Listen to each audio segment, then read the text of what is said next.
Okay, so this is going to be a quick overview on the social historical context of women in the 1930s and its relevance to Of Mice and Men. I think the novel, without question, explores the role, the place of women within a patriarchal society, and in particular, uh, America in the 1930s.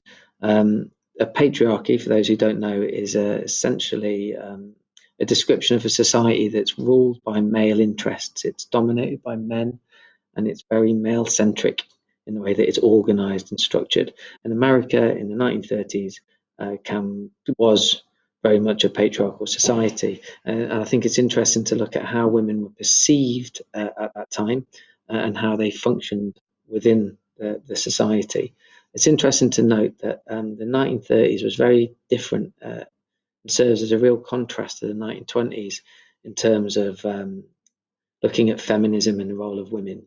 The 1920s was a decade that was really characterized by female enlightenment and those emergence of the new woman of the 1920s who was seen to push boundaries in a sexual, political, and economic sense. And they won a lot of new freedoms. And there was a real sense that a feminist movement was growing in momentum and size and pace. The 19th Amendment was passed, I think, in 1920, which in which women won the right to vote. And so the 1920s really was this a really progressive decade for women and women's rights. However, the 1930s was in stark contrast, and it saw this momentum begin to diminish / disappear.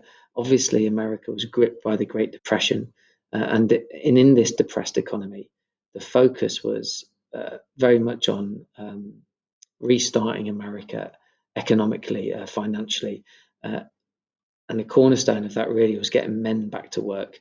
And as a result, female rights, this female movement of feminism, basically had to take a back seat. In fact, strangely, in the 1930s, inequality between the two sexes grew and the status of women actually decreased. The right to vote that was won in the 20s didn't really change anything much in reality. The political parties at the time didn't campaign in any different ways. They didn't court the female vote. They were very much concerned with male issues still. And like I said, inequality grew. The disparity between what men and women were paid increased.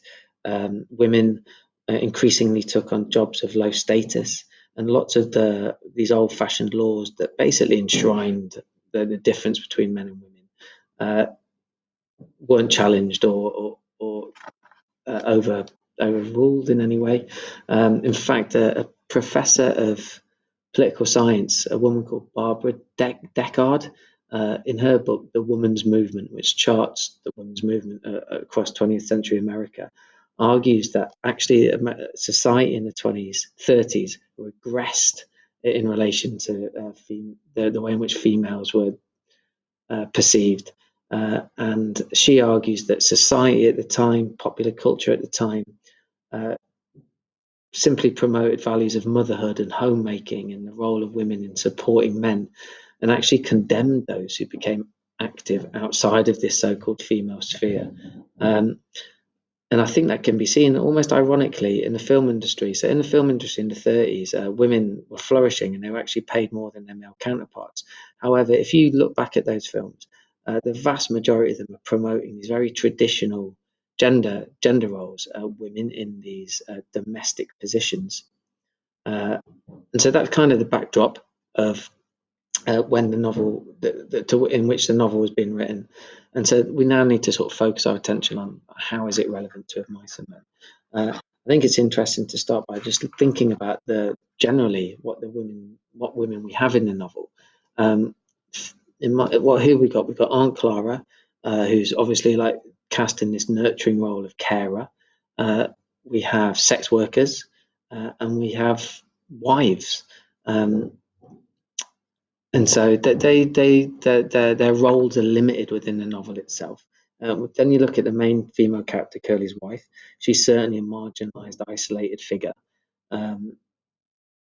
She's the only woman of significance in the novel, and her sort of status clearly represents the status of women in the 1930s. They were seen as inferior. Their interests were subordinate to men's. She lacks a name. We all know that. It indicates her lack of status, a lack of significance, the fact that she doesn't have an identity, that she's regarded as property.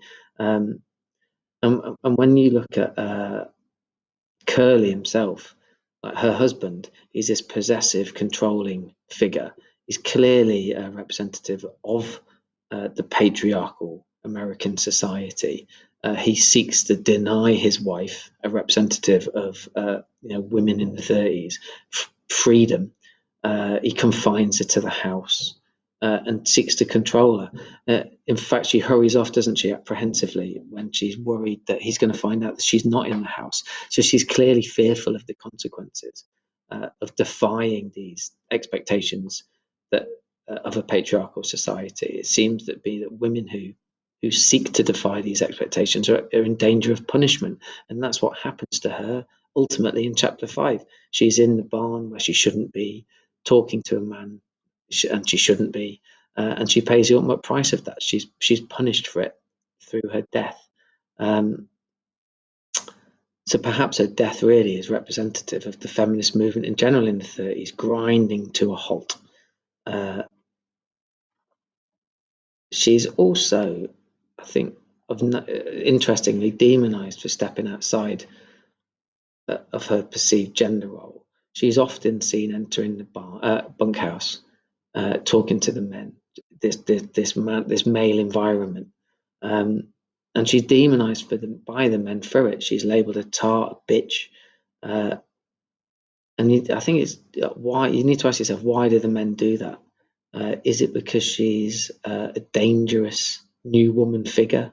Is she this feminist icon that is challenging roles? And as a result of that, the men are scared of her, so they belittle her, they diminish her, they seek to put her back in her place. So generally speaking, the women that we have in the novel play limited roles. The one female who does challenge the dominant ideologies of the period, Curly's wife, suffers abuse and is killed. And I think Steinbeck is essentially revealing the power of the patriarchal society, representing the fact that the feminist movement has ground to a halt in the 1930s, and basically is just illustrating the gross inequality of the period.